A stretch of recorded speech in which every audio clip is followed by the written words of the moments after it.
It's critical to know that the most important part of that name, of that title or designation, is the executionary role. That you don't just plan, you get things done.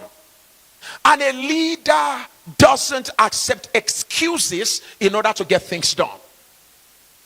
To that extent, every CEO, executive pastor, you are executive pastor for Ruach South. You have a mandate from your global lead pastor, okay? And the assignment is Occupy South. That's your mandate. You were not just called Ruach South just to show where you are located. No. You are called Ruach South, and what pastor is saying is take over South. What we're just simply saying is, Caleb, take this mountain. Okay? Now that you've been given the assignment to take over the South, you need to put together a team, influence a team that will bring about the execution and the accomplishment of the goal that your leader has set before you. But at the same time, even though you're going to be working with a team, one of the jobs of a CEO is to make sure you prepare for failure. In some cases whereby the team wants to fail you, you have your plan B, your hard hoc approach. So we want to look at the dominion leader. That's what I want to see how we can merge all of that together, the dominion leader. And I need to really move as fast as I can today. Let's start by looking at something. Genesis 1:26. Let us make man in our image, after our likeness, and let them have dominion. Okay? Let's make man after our image and let them have dominion. Put in another one, let them have rulership, let them have influence. Okay? Bigger word for that is influence. Revelation chapter 5 verse 10. And he has made us unto our God kings and priests, and we shall reign on the earth. So you can see that what Jesus came to do was to restore us back to what God originally created us for. Is that okay? Jesus came by his redemptive engagement. Jesus was able to get us restored back to our original place in God, which is a place of rulership and a place of reigning. Somebody say, I'm born to rule. Say it again. Say, I'm born to rule. Say, I'm born to reign. That's exactly what Jesus Christ came to do. So we were restored to reign. We are restored to rule. We are restored to have dominion. Okay? It is therefore critical for you to now know who a dominion leader is. Let's define some concept. Who is a leader? Sometimes I like to interact with my audience, but because of the limited time we have today, I know if I want to do that, I'm going to lose a lot of time. So let's get down to the concept of it. Who is a leader? Sometimes you hear the definition of leadership, the John C. Maxwell Group. I am a John C. Maxwell certified leader in the US. So I know that the John C. Maxwell Group will tell you over and over again that leadership is influence. Okay? All right, not just the John C. Maxwell Group. Averagely, everywhere you hear people talk about leadership, you always say that a leader is someone who exercises influence, somebody who has influence. That's very good. Now, here's what I want to say, and I want you to write this down because the church has missed it because of that definition. When we say leadership is influence, it is a reason why everybody in the church wants to have influence. Okay? So singers want to have followers, pastors also want to have followers. Because in our mind, having followers is having influence. Okay? So you do not measure your effectiveness as a leader by how much influence you have. The measure of a leader's influence is determined by how much of influence he uses. So somebody can have great influence and have little impact in society, whereas someone has little influence but has great impact in society. So it is not the possession of influence, it is the utilization of influence. So as a singer, you have 3 million people following you, 400 million people, 400,000 following you. The question is, what are you able to use the 400,000 people to accomplish? So we have people in the church. What are we able to do with the people in Ruach South? Having the people is having influence. Okay? But what are we doing with the influence? How is community penetrated, infiltrated, affected by the engagement of the church? Because again, part of the job of the salt is infiltration. The salt infiltrate, penetrate, salt saturates, and then finally salt culturates. We don't want to be a church in the community. We want to be a church. We don't want to be a church with the community. We want to be a church in the community. We don't want to be a church in the community. We want to be a church with the community. The presence of a church in the community can cause the community to be offended if the influence of the church is not utilized to the advantage of the community. It will be easy, man of God, it will be easy for the community to say, listen, we don't want your church anymore in our community. We're tired of the noise. The community can consider you to be a noise to them because you are a church in the community. You are not a church with the community. A church with the community infiltrates, penetrates, saturates, and acculturates. A church in the community gets into the leadership of the community and asks, what can we do to be of help?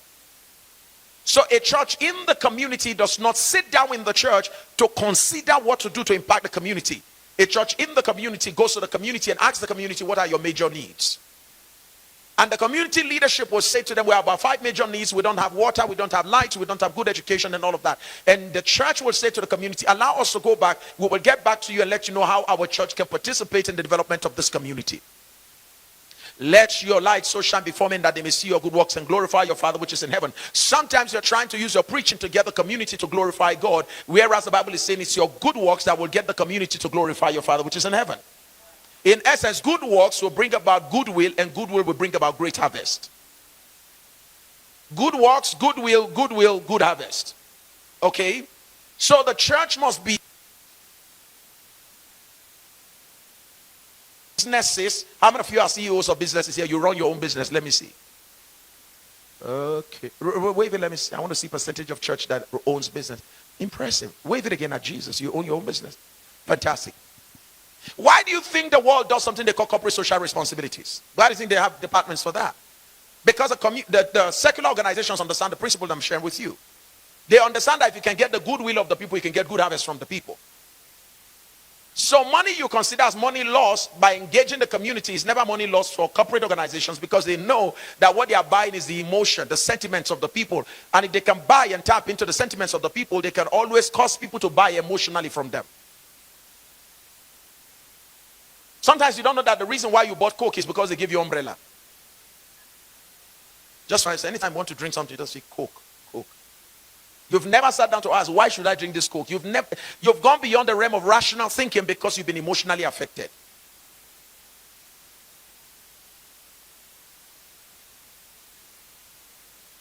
Am I moving at your, is it okay? Are we? Some of the things I'm sharing to you, they are all things you already know because of the kind of house you belong to. So I just know you're just laughing at me. This guy is just, you don't even know, you are just, you are just reminding us, the small things. Don't worry, I'm going to go from primary school to secondary later. Is that? Praise God. All right, so it's important for you to understand what leadership is not just about having influence. Leadership is about utilizing influence. So who is a leader? A leader is an individual who exercises special influence within a group in order to move the group from point A to point B. And I'm going to explain that very shortly.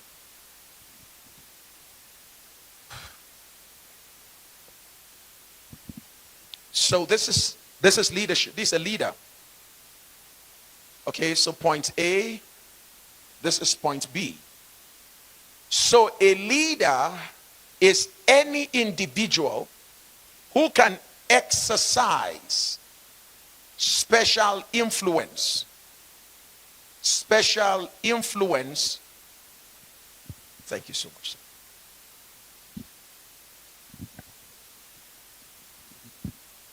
So the job of a leader, or the definition of a leader, is one who exercises special influence within a group, in an organization, institution, or nation. The job of a leader is to exercise special influence within a group, an organization, institution, or nation. Watch this carefully, everybody. In order to move, the word is move. In order to move that organization, that institution, that community, or that nation, from point A to point B. Okay? So leadership is about creating movement, not occupying office. These are the kind of leaders that Kenya is about to start seeing. That's our assignment. That's our assignment. You are all about to start. Those of you who are CEOs, you're about to start. You're going to see a shift in your organization from the little things I'm about to share with you now. It is an insult to your organization that you're called a CEO and the organization is not moving. It's your organization, no doubt. But if you're incapable of moving the organization, move over to chairmanship position and get someone to be the MD. Is that okay? The reason why you're called CEO is Chief Executing Officer. The key word in CEO is the executing. You execute plans. You execute. It's critical to know that the most important part of that name, of that title or designation, is the executionary role. That you don't just plan, you get things done.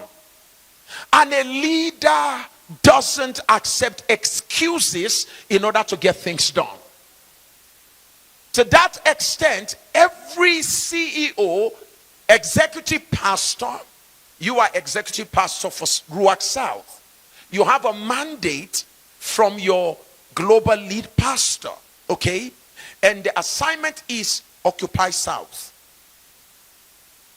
That's your mandate. You were not just called Ruach South just to show where you are located. No. You are called Ruach South, and what pastor is saying is take over South. What we're just simply saying is, Caleb, take this mountain. Okay? Now that you've been given the assignment to take over the South, you need to put together a team, influence a team that will bring about the execution and the accomplishment of the goal that your leader has set before you. But at the same time, even though you're going to be working with a team, one of the jobs of a CEO is to make sure you prepare for failure. In some cases whereby the team wants to fail you, you have your plan B, your ad hoc approach. To say, if my team will want to slow me down, I can come from an ad hoc approach and still accomplish the goal. Because everything is time bound. And I'm not going to allow men in my team to limit the accomplishment of my goal. The point is this: chief executing officers find ways to get results. We don't give excuses, because every CEO, every leader looking for an excuse to give will find one. The kind of leaders that will transform our nations, the kind of leaders that will take organizations to the next level, are no excuse leaders. Write that down. I am a no excuse leader. You kept hearing Aunt Peggy sharing that's who we are. No excuse leaders. There's a group of pastors from all of bishops and all of that all over Africa. They gather together on their platform they call Legacy. And I was invited to speak to them. I've been speaking to them online for a while and all of that. And last year they asked me to come and do a training. We had to go and do an advanced leadership course, because one of the senior men of God, Professor Nebutanda in South Africa, said, look, from what he saw happen in advance last year, he said, I want you to bring that leadership conference to South Africa. So they gathered leaders together. But here's again, they wanted me to also do a training for them. And I was on my way back from America. And it turned out to be that it was on the day we're making a trip. And I called Pastor John. I said, look, I'm about catching a flight. I just have about 40 minutes and this is for boarding. I had to get into the lounge. There was no place for me to use in the lounge. No excuse. My job is to get the job done, because I made a promise I will speak to them. So I had to go find a place where there was no boarding.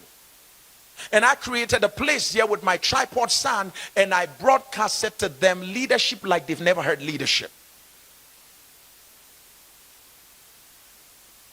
The excuse you embrace is the excuse that will limit your expression. You have gone as far as the excuses you embrace. You have become as much as the excuses you accept. The implication is that you can be better than this if you let go of excuses.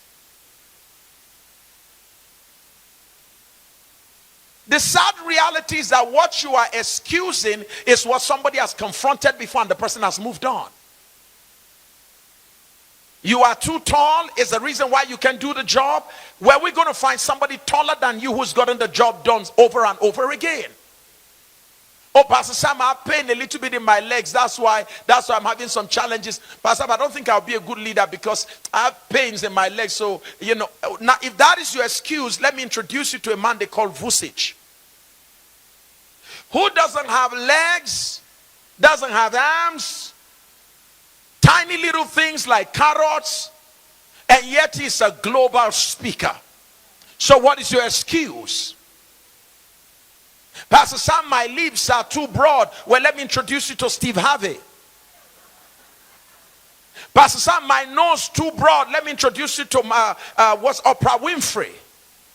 What's your excuse? Pastor Sam, I'm a little bit too big. You know, my family, we are usually very, very big and all of that. Because of that, well, let me introduce you to Queen Latifah.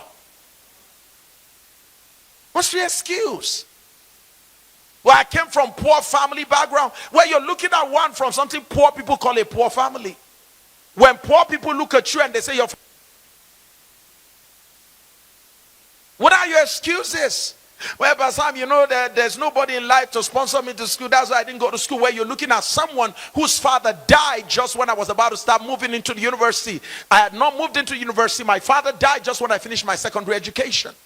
Family members turned their back on my mother, on their backs on my mother and myself. And my mother looked at me. She said, you have to just look up to God. God is the only one that can fund you. And listen to me, that I had no father was not an excuse in my life. I said to myself, although I have no father, I said I will go to the best university, the first and the best university in Nigeria. Oh, some people look at me, including my uncles. They look at me and they say, children that have head don't have heart. And then, those who have heart don't have head. And then he said, you have head, but you don't have heart. He said, I will encourage. He said, who is going to send you to that kind of school? Your dreams are too big. And my uncle advised me to look for carpentry jobs, there's nothing wrong with that if that's your dream. And he was telling me to change my dream because he said, who is going to fund you to school? Well, I went to the best university. The very first in my country and the very best. At that time, I went to the school. Not only that, I studied one of the best courses you can ever think about. I made up my mind I was going to work in the oil company, in the oil industry. I wanted to get my mother out of poverty, so I decided to go and study geology. But before I went to the university, there's only one petroleum institute in my country. Only one school of petroleum that studies petroleum issues and all of that, that goes into the oil and gas and all of. Only one. And 13 people, 13. I'm about to pray for you today. I sense in my spirit that there will be generational curses and patterns broken here. So I will teach and I will pray. Is that okay? I will teach and I will pray. And when I was going to apply to that school, they said, no, it's a school for people in the oil sector. You have to pay a lot of money to get into the school. Only 13 people will be chosen from a country of about 180 million at that time. 13. And someone looked at me, what makes you think you're going to be chosen? I said, well, because I have God and I work hard. And sure, I was taken number 2 on the merit list. And listen, so I've gone through all of that. No father, no sponsor. I would have been limited in life if I'd embraced excuses. And as soon as I finished university, I said to myself, look, my passion is leadership. I said, I will study from some of the best leadership institutions in this world. And God helped me. I said to myself, I wonder, what does it take to be a keynote speaker? When I heard that some people do keynote speech for 30 minutes, and I'm told they paid them $1 million. I said, what? I said, what were they saying? What's he saying? I hear some people speak for just 30 minutes and they pay them $500,000, $100,000. I said, let's even start from $1,000. I said, this is a good point to start from. I said, what do they say? And then I said, can I get to check who are the top 5 blacks? From Les Brown to Simon T. Bailey, I began to study them. So I wasn't studying from my own continent because there was nobody at home. That was my challenge. Because my goal was not to earn in Naira. So my competition was not local. So all in my country who are doing well were to be celebrated. They were not my competition. So I started studying Simon T. Bailey. I noticed that Simon was one person who cut across the Caucasian community. And I didn't want to just talk to blacks. I didn't want to talk to African Americans alone. I want to speak in white communities. I said, what does it take to speak across board? And if it is preaching, I want to be able to preach across, not just to black people. I'm tired of seeing black people. I'm black, so I'm seeing black. What's the difference? Who put a limit on how far I can go? So I said, I want to find out. What is it? And I began to go on a journey. And one of the classes I will never forget that I had to attend was to sit under someone called Paul Martinelli for 1 hour under Paul Martinelli. And I had to pay $1,000 to learn how to use the word because. Look at your neighbor, say because. Tell the person it's expensive.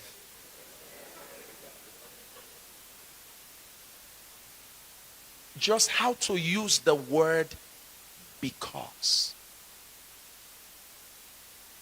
I sat in a class for 1 hour that changed my life. I can see you. You're like, share it with us. No, freely was not that given. That was not.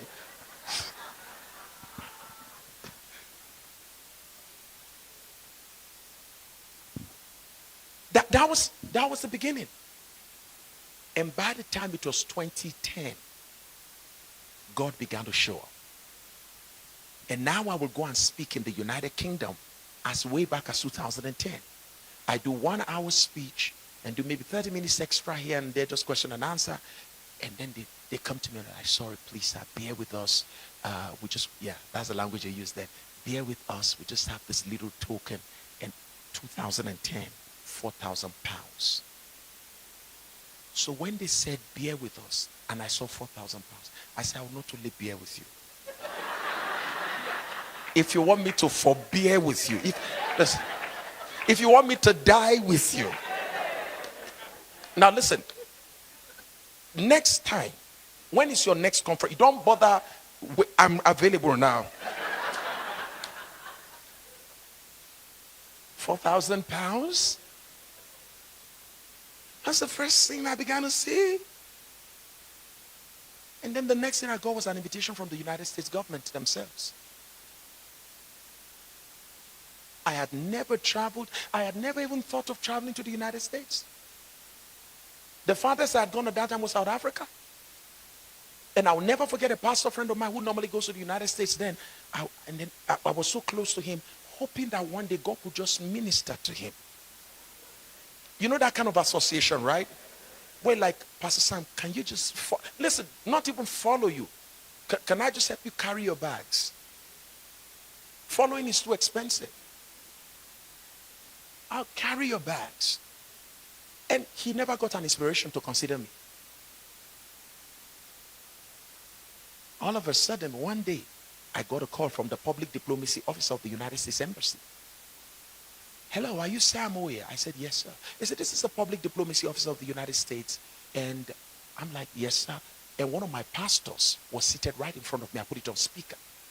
And he said, I just want to let you know that after a whole year's search, and after 1 year of profiling you, the United States Embassy has concluded, after a search, they nominated and eliminated people from across Nigeria, about 190 million at that time. And they were only looking for one person based on the US criteria, one person that fits into that criteria in the area of leadership. And a 10-man nomination committee was mandated by the president. And that the 10-man nomination committee must be unanimously agreed on any candidate that will be chosen. 9 is not enough. 10 must. And a search was done across the entire country. I did not apply. You know why? Listen, you know why I didn't apply? If I was told to apply, I would never have applied. And I'll tell you why. Because there are people that I was looking at that I consider to be better than I am. But the embassy had a criteria that I didn't even know. I was a very picture image of that requirement. And watch this. Now here's how I got in. They came to do final nomination of the names that have been shortlisted. On the day they were doing that, a man who was saddled with the responsibility of making sure he provides them with tea, making sure they get coffee, all this kind of stuff, biscuits, and he was just seated waiting for them to make their decisions and all of that. If they need anything, he'll provide them with. It was whilst they were doing all of that, he got to know that it was leadership stuff they were doing. Now, years back, I had helped his wife. The wife had a challenge of putting her book together. I helped her to put it together. Not only did I help her to put it together, I also helped her to market the book on the launch date. And after I finished, she was looking. May you not be paid out of the life of someone who has the capacity to reward you in the future. Money is not everything. There are people you should tell, hold your money so we can stay in relationship.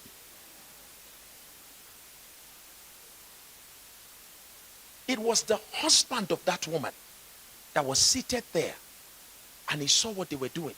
He called one of them.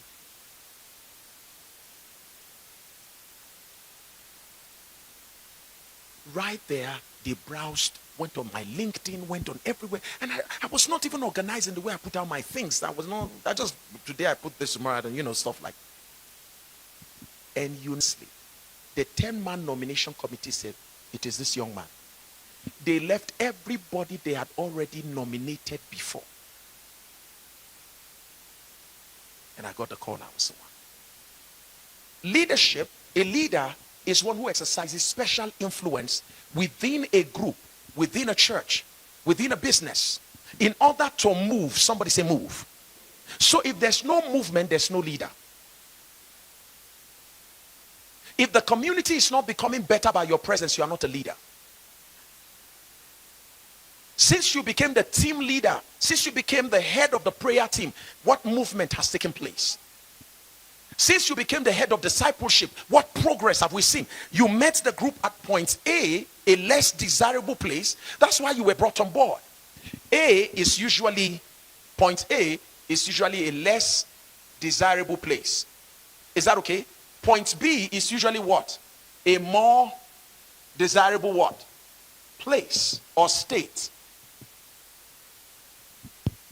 So the job of a leader is to move the organization, move the family. If you become a leader over a woman by virtue of marriage, it is expected that after a few years, people should be able to watch and see that there is a movement in her life from the time she met you to this time. There should be movement if you lead a woman. And I don't receive pay from them.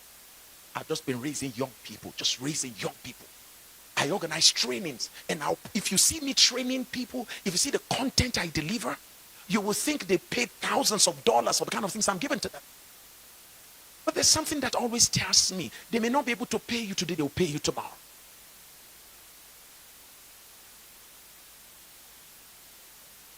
One of the keys to becoming a person of influence is to find people with great potential before they ever discover it and invest into their lives. One of the keys to becoming a person of influence is to ensure that you find someone who is still in a struggling or a struggling phase and invest into their life so that they can come out of it.